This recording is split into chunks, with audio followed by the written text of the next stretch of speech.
Vi er så heldige, at vi har fået lov til at overtage det her meget fine hus. Nu var det så sådan, at det enten skulle jævnes med jorden eller finde et nyt sted at bo, og det blev vi så enige om, at det kunne være rigtig godt at få det ud i vores fine rammer ude på Østre Plads, hvor der er brug for det i mange forskellige sammenhænge. Ungdomsskolen, som jeg kommer fra, ser jo en oplagt mulighed for, at det her hus kan være det sted, hvor man har undervisning i bæredygtighed, innovation osv. Når det bliver placeret på den nye sokkel ude på Østre Plads, så skal det nok blive stående der i mange år, og det skulle vi gerne nå inden klokken 2 i nat. Vi har ligesom fået lov til at køre transporten imellem klokken 22 og klokken 02.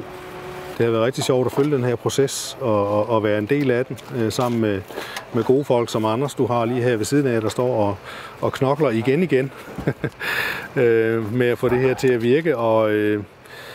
Så jeg har slet ikke lyst til at være derhjemme. Men man er ved at lave prøveløft i forhold til at se, om det hele det spiller, og det ser da fornuftigt ud indtil videre. Den skal jo ikke så højt op, den skal jo cirka 80 cm op på en blokvogn, og når den er det, så er vi lidt mere rolige. Det må være det, der kommer hernede nu. Så okay, han kommer fint igennem der. Det giver mere mening.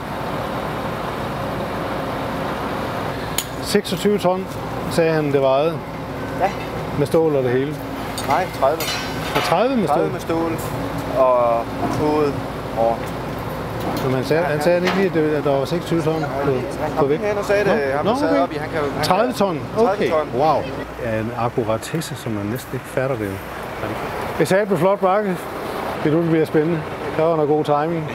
En god styrmand. Ja. Ja, jeg skal også love for, at der er kommet mange mennesker her. Det er jo... Det er næsten mere sådan det er næsten mere end rigtige mænd. Det er altså, hvor er det vildt det der altså.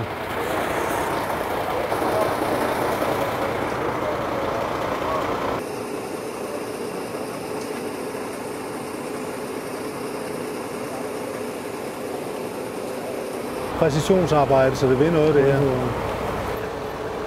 Altså den der tværgård, nu skulle jo egentlig gerne ind og ramme, skulle det? Det går også meget godt. Nu ser det da lovende ud, ikke? Jo. Så landede den på bilen. Det er jo vildt.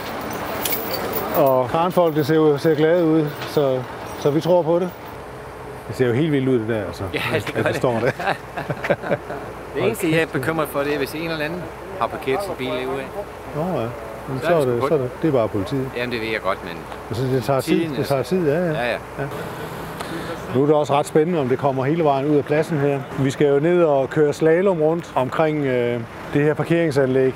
Men der går bag ved transporten og styrer det hele. Det er ham, der kommunikerer med ham om, hvad han skal gøre, hvordan han skal gøre det. Så han har ansvaret, ham der går bag ved bilen. Der er 3-4 kilo. Er der 2,5 kun? Okay, 2,5 km. Så ja, det er en lille spaceretur. Jeg ved ikke, om du er frisk eller...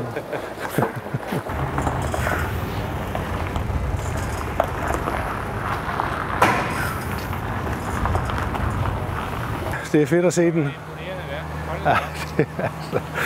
Vi var lidt svedt i går også, fordi de smed håndklædet på et tidspunkt. Det skulle have flyttet i går. Ej, det går den ikke under det der, kan den ikke? Ja, det der sker nu, det er, at den her lyskåre, som vi jo bad over for pillet ned, den giver jo stadigvæk nogle udfordringer, fordi man har ladet kablerne hænge. Det er ikke så godt.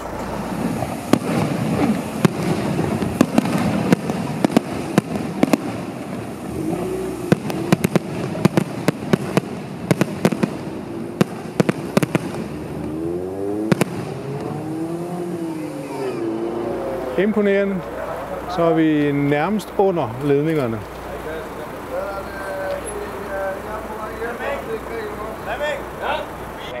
Ja, de skal også meldes til politiet. Bum. Der står helt og tydeligt, at det må de ikke. Ja. Så der er ikke andet at gøre end at melde det til politiet. Gider du det?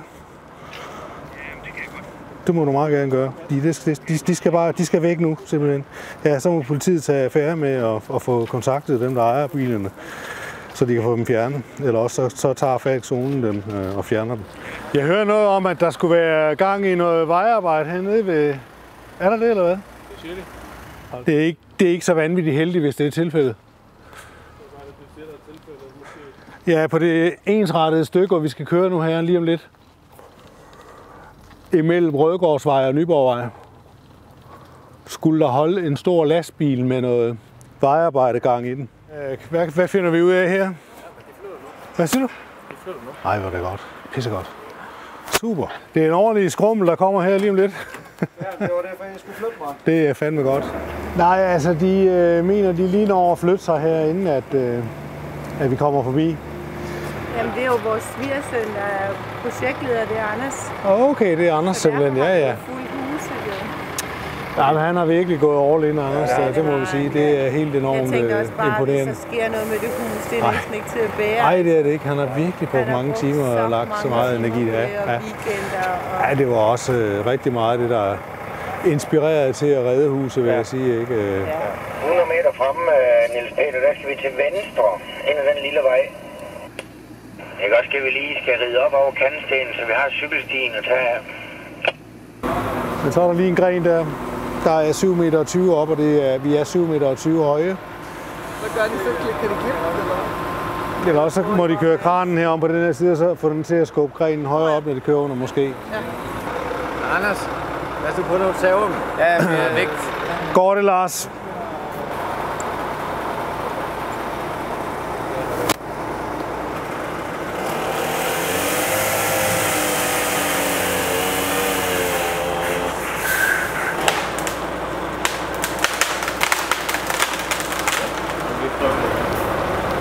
Slap det hele skinnet igen. Kanon. Jeg drømte, at man sidder deroppe hele turen, det er jeg sikker på. Det er han. Nu kan vi se en inde på det. Ja. Hush.